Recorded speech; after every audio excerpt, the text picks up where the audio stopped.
మీ అందమైన ప్రయాణం ప్రారంభించండి. 39 మీరు తల్లిదండ్రి అవ్వాలనే కలలను సాకారం చేయడానికి సహాయపడుతుంది.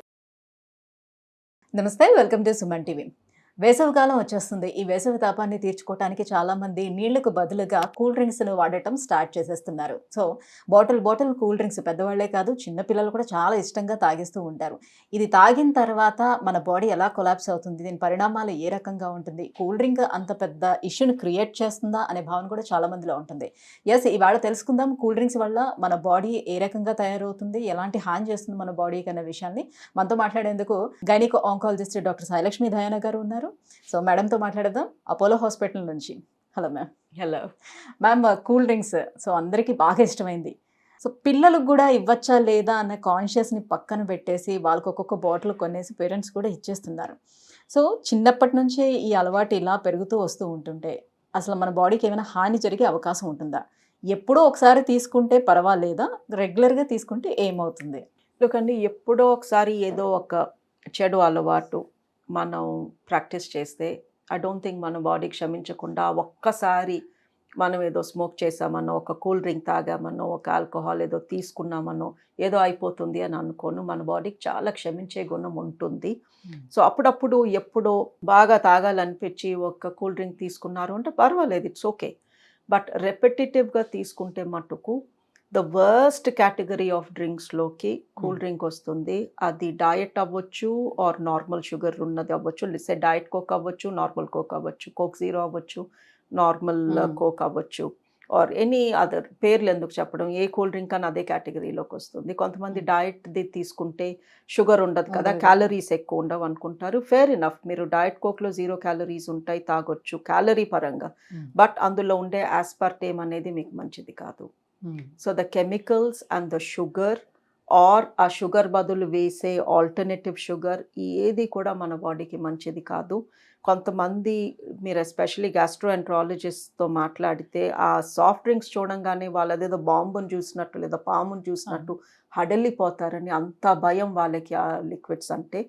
మనం ఆల్కహాల్ని చాలా అన్హెల్తీగా కన్సిడర్ చేస్తాము. ఓకే, బట్ ఎన్నో యూరోపియన్ కంట్రీస్ 1 గ్లాస్ వైన్ మన మంచిది, మన మెటబాలిజంకి మంచిది, గుండెకి మంచిది, because that is made from grapes, that is made from oats or whatever. Alcohol at least ఒక వెజిటబుల్ ప్రోడక్ట్తోనో ఒక ఫ్రూట్ ప్రోడక్ట్తోనో తయారవుతుంది, ఫర్మెంట్ అవుతుంది, ఫేర్ ఇనఫ్. దాని మూలంగా మత్తు నష వస్తుంది, but that is based on a vegetable are a fruit. But ఈ సాఫ్ట్ డ్రింక్స్లో న్యాచురల్ ఇంగ్రీడియంట్ అనేది ఏదీ లేదు, ఎవ్రీథింగ్ ఇస్ కెమికల్.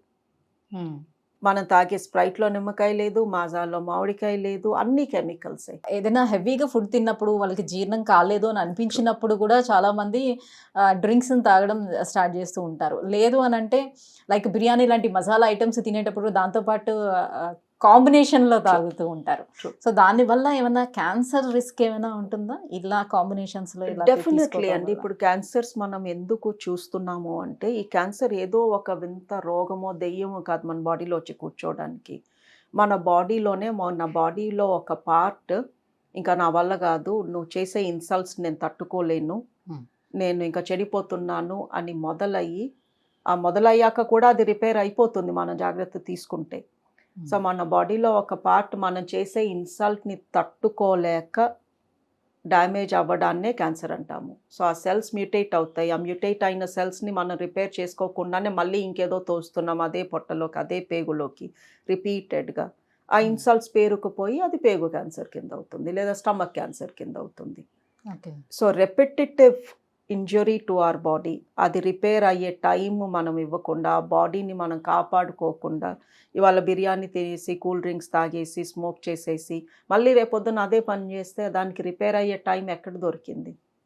సో మీరు అప్పుడప్పుడు ఏదో కొంచెం అలాంటి ఫుడ్ వేసారు, మీ బాడీ కొంచెం అప్సెట్ అయ్యింది, నెక్స్ట్ డేకి అది హీల్ అయ్యింది, ఆ నెక్స్ట్ డే మీరు జాగ్రత్తగా తిన్నారు, బాడీని చూసుకున్నారు, చక్కగా హెల్తీ ఫుడ్ తీసుకొని కొంచెం అటు ఇటు ఎక్సర్సైజ్ చేసి ఆక్సిజన్ లెవెల్స్ పెంచుకుంటే నిన్న జరిగిన డ్యామేజ్ రిపేర్ అయిపోతుంది. బట్ రిపీటెడ్గా అదే చేస్తుంటే బాడీకి రిపేర్ అయ్యే కెపాసిటీ కోల్పోతుంది. And actually soft drinks are worse than alcohol. అట్లానే ఎక్సెసివ్ ఆల్కహాల్ అనట్లేదు, అప్పుడు ఆల్కహాల్ తో పాటుగా ఈ సాఫ్ట్ డ్రింక్స్ ని మిక్స్ చేసుకొని కూడా చాలా మంది తాగుతారు. కొంతమంది 2 రకాల సాఫ్ట్ డ్రింక్స్ మిక్స్ చేసి అందులో మళ్ళీ మసాలా పౌడర్, చాట్ మసాలా వేసి దాన్ని ఒక కాంబినేషన్ కొత్త పేరు పెట్టేసి తాగుతారు. ఈ సాఫ్ట్ డ్రింక్స్ నిజంగానే టేస్ట్ చాలా బాగుంటుంది, మనందరికీ తెలుసు. అండ్ సమ్మర్లో స్పైసీ ఫుడ్తో ఆ కాంబినేషన్ అల్టిమేట్గా ఉంటుంది. But it is definitely one of the biggest causes of health problems. దీంట్లో ఉండేటువంటి షుగర్స్ ఏ రకంగా క్యాన్సర్కు కారణమవుతుంది? ఇప్పుడు షుగర్ వెంటనే బాడీలోకి వెళ్ళంగానే మన క్యాలరీ కన్సంప్షన్ మూలంగా మన గట్ అబ్సార్ప్షన్ కష్టమవుతుంది. And just plain sugar, water, carbon dioxide, మనం బయటికి తోసేసే గాలి కార్బన్ డైఆక్సైడ్, అది మళ్ళీ నీళ్ళలో కలుపుకుని తాగుతున్నాము carbon dioxide. It's a waste gas, అంతే కదండి. ఆక్సిజన్ పీల్చుకొని కార్బన్ డైఆక్సైడ్ కదా మనం వదులుతాం. మరి కోక్లు వీటిలో ఫిజీ డ్రింక్స్లో ఉండేది కార్బన్ డైఆక్సైడ్. సో ఆ కార్బన్ డైఆక్సైడ్ మింగి మన పొట్టలోకి పంపించి ఇంత హై షుగర్ కార్బన్ డైఆక్సైడ్తో నువ్వు దీన్ని పీల్చుకో అంటే ఆ పొట్టలో సెల్స్ డ్యామేజ్ అవుతాయి, పొట్టలో ఉన్న బ్యాక్టీరియా డ్యామేజ్ అవుతాయి, అసలు ఫైబర్ లేదు, డైజెషన్ లేదు, వెంటనే షుగర్ లెవెల్స్ అప్ అయిపోతాయి. షుగర్ లెవెల్స్ అప్ అయిపోతే నా ప్యాంక్రియాస్ కొంచెం అప్సెట్ అవుతుంది. ఇంత లోడ్ ఆఫ్ షుగర్ వేసేస్తే ఇప్పుడు నేను ఏం చేయాలని ఇన్సులిన్ సెక్రేట్ చేస్తుంది. ఇన్సులిన్ పద్దాక అప్ అండ్ డౌన్ అవుతుంటే ఇన్సులిన్ రెసిస్టెన్స్ వచ్చేస్తుంది, దాని షుగర్ వస్తుంది. బ్రెయిన్కి సడన్గా ఇంత షుగర్ వెళ్ళేసరికి బ్రెయిన్ అప్సెట్ అవుతుంది. అందుకే పిల్లలు హైపర్ అయిపోతారు ఇలాంటి షుగరీ డ్రింక్స్ తాగాక. చాలామంది చెప్తారు ఇంకెంతస్తారు, ఈ కింద వేస్తారు, మీద వేస్తారు, కోతుల్లాగా బిహేవ్ చేస్తారు because of the extra sugar. దాని అది బ్రెయిన్ని డ్యామేజ్ చేస్తుంది. బ్రెయిన్ డ్యామేజ్ అయితే మెమరీ డ్యామేజ్ అవుతుంది. సో ఇది చేసే హాని 1, 2, 3 అని లిస్ట్ రాస్తే ఒక 25 లిస్ట్ దాటుతుంది. మొత్తం బాడీనే కొలాప్స్ చేసి పడేస్తుంది. సో ఈ కూల్ డ్రింక్స్ అనే హ్యాబిట్ మనం డెఫినెట్లీ తగ్గించుకోవాలి, వీలైతే ఆపేయాలి. దెర్ ఈజ్ అన్ ఆల్టర్నేటివ్ అని ఇంట్లో లెమినేట్ చేసుకోవచ్చు, ఫ్రూట్స్ మిక్సీలో వేసుకొని జ్యూస్లు, స్క్వాష్లు చేసుకోవచ్చు. అండ్ మెయిన్ ప్రాబ్లం ఏంటంటే మీరు ఫాస్ట్ ఫుడ్ సెంటర్స్కి వెళ్తే ఆటోమేటిక్గా వాళ్ళు మనకి నచ్చినా నచ్చకపోయినా మీల్ ఆప్షన్లో ఇంత బారున పెద్ద గ్లాస్ నిండా పెడతారు, సాఫ్ట్ డ్రింక్ ఇచ్చేస్తారు. సో ఒక రకంగా మనం ఓకే మీల్లో కాంపోనెంట్ కదా, వద్దంటే ఎందుకు డబ్బులు దండగా అన్నట్టు మనం అది తెచ్చుకుంటున్నాము, తాగుతున్నాము. ఒక రకంగా మనమే డ్యామేజ్ చేసుకుంటున్నాము. అలానే పిల్లలకి కొన్ని రకాల పౌడర్స్ కూడా ఇప్పుడు వస్తున్నాయి. సో ఈ సమ్మర్లో మంచిగా వాటర్లో వాటిని మిక్స్ చేసేసి ఇచ్చేస్తున్నారు. సో ఇది కూడా డ్రింక్తో సమానమేనా? ఇట్ ఈస్ అండి, బికాజ్ ఇంట్లో మనం మిక్స్ చేసుకొని రస్నా ఎక్సెట్రా వాట్ ఎవర్ వాటిల్లో కార్బన్ డైఆక్సైడ్ ఫిజ్ ఉండకపోవచ్చు, బట్ ఆ powder is full of sugar and some kind of flavouring agent, colouring agent and stabiliser. Because అది 3 నెలలు ఎక్స్పైర్ అవ్వకుండా ఉండాలంటే ఏదో కెమికల్ యాడ్ చేస్తేనే కదా. సో ఇది ఒకటే ఒక రకంగా. ఇన్ఫ్యాక్ట్ ఇది ఇంకా ఇంట్లో తయారు చేసుకుంటే హెల్తీ అని మనం అనుకుంటున్నాము, but it is not. Thank you ma'am, thank you so much. So cool drinks వల్ల మన బాడీ ఏ రకంగా అనారోగ్యానికి గురవుతుంది, సో ఎలాంటి క్యాన్సర్ రిస్కులు పెరిగే ఛాన్సెస్ ఉంటుంది అనే విషయాలపై అవగాహన కల్పించినందుకు thank you so much. Thank you.